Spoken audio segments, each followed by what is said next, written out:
Good morning, everyone. My name is Mick Kinley and I'm the Chief Executive Officer of the Australian Maritime Safety Authority. We're Australia's national agency responsible for regulating commercial shipping and maritime and aviation search and rescue. It's an honour to be invited back to speak at this conference once again. I'd like to begin by acknowledging the Ngunnawal and Ngambri people, who are the traditional custodians of the land from which I'm speaking to you from here today in Australia, and pay my respect to their elders past and present. Now, the conference theme this year is Diversity for Innovation and Growth, and it's one I feel strongly about. For many years, I've been advocating for diversity in the maritime industry. Building a diverse organisation is the right thing to do, and it also improves the performance of organisations. Diversity is a benefit to the maritime industry, and we can't afford to lose this benefit and miss out. The maritime industry is changing rapidly, and there's no signs that this is going to slow down. New challenges require new ways of thinking, and workforce diversity has been proven to drive innovation. For a global industry like the maritime sector, it's essential that we make a concerted effort at an international level to foster diversity and inclusion for a sustainable industry. The World Economic Forum's Global Gender Gap report, published this year, states that gender equality is not only a fundamental human right, it is linked to overall economic performance. And research conducted by the Australian Workplace Gender Equality Agency echoes this. Their research found that not only does gender equality improve productivity and economic growth, it also enhances an organisation's ability to attract talent and retain employees. This in turn sets up organisations for continued success. Employees at diverse organisations are more engaged, creative and innovative because the diversity provides a wider range of ideas. This in turn cultivates original ways of looking at problems with new and unexpected solutions. People working in these environments have higher levels of well-being and are less likely to demonstrate unacceptable behaviours like bullying and harassment. It is in everyone's interest to ensure our workplaces are diverse and inclusive, and that diversity is reflected at all levels of our organisation's hierarchies. The Australian Maritime Safety Authority participates in the Diversity Council of Australia's annual Inclusive Employer Index. This involves an independent body surveying employees from organisations around Australia to identify their organisation's strengths and weaknesses in being an inclusive workplace. And I'm thrilled to report that this year we were listed as an inclusive employer for the second year in a row. The first time we participated in 2022, our organisation was one of only 30 Australian organisations to be listed as an inclusive employer. I'm immensely proud of these results, and I'm proud to lead an organisation with a commitment to diversity and inclusion, and to know that investing in our employees' well-being makes us more effective as an organisation.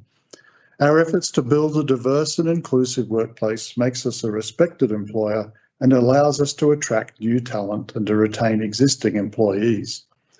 It helps us with our business as well. We're more equipped to reflect the people in our communities we work with and to promote diversity and inclusion more broadly across maritime industries in Australia and internationally. Now, it's taken many years of investing in our workplace and in our people to make AMSA a diverse and inclusive organisation. After consulting our employees and running surveys and workshops and focus groups, we launched our Gender Equity Action Plan. The plan targets key areas for women's participation in our workplace and how we can influence the maritime industry more broadly. AMSA executives sponsor a diversity working group. The working group's a passionate group of employees from all levels that work to develop, implement and monitor our diversity and inclusion policies and initiatives. The Diversity Working Group has rolled out unconscious bias training to all staff with hiring responsibilities, and we do this to ensure that those recruiting and interviewing in our organisation are aware of the biases that negatively impact women and other marginalised groups, so that we can have equitable hiring at all levels.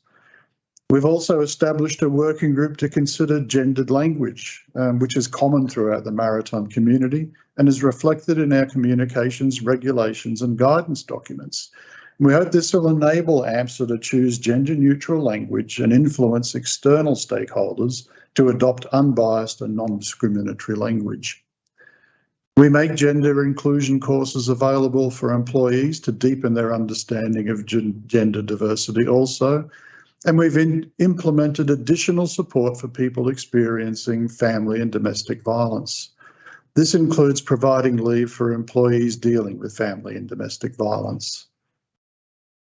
We can see the impact these choices have made. In 2012, only 32% of our employees were women. By 2022, 43% of our employees were women.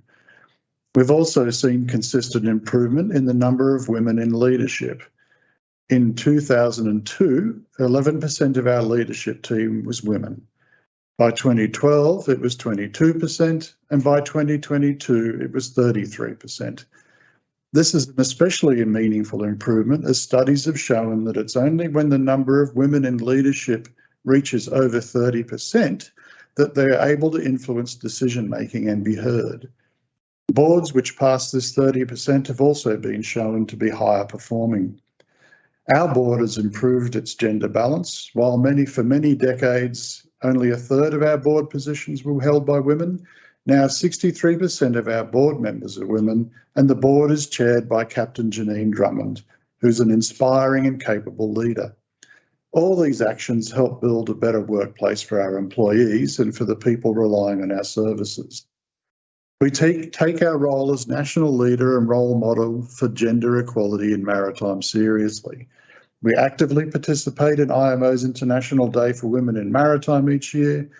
We worked with the Nautical Institute of Southeast Asia and the Women's International Shipping and Trading Association to run a successful in-person and online panel event in 2023. We sponsor several scholarships for women.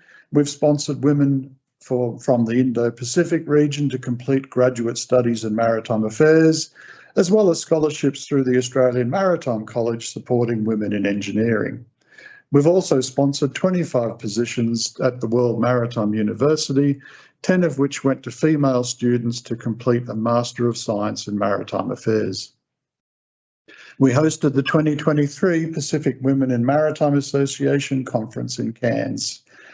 Following the release of the IMO's Women in Maritime Association Strategy and the commencement of the Pacific Women in Maritime Association and Strategy, we're currently investigating how we can support Pacific states to develop national strategies that work to address local goals and targets. We do these things because it's important to encourage diversity, not only in our workplace, but across the maritime industry. And we strive to use our influence to ensure our industry shares its strengths and builds the skills and experience of a diverse workforce for a shared outcome. So in conclusion today, I would like to thank Maritime SheEO for inviting me to speak again this year, and I wish you all the best for the rest of this conference. Thank you.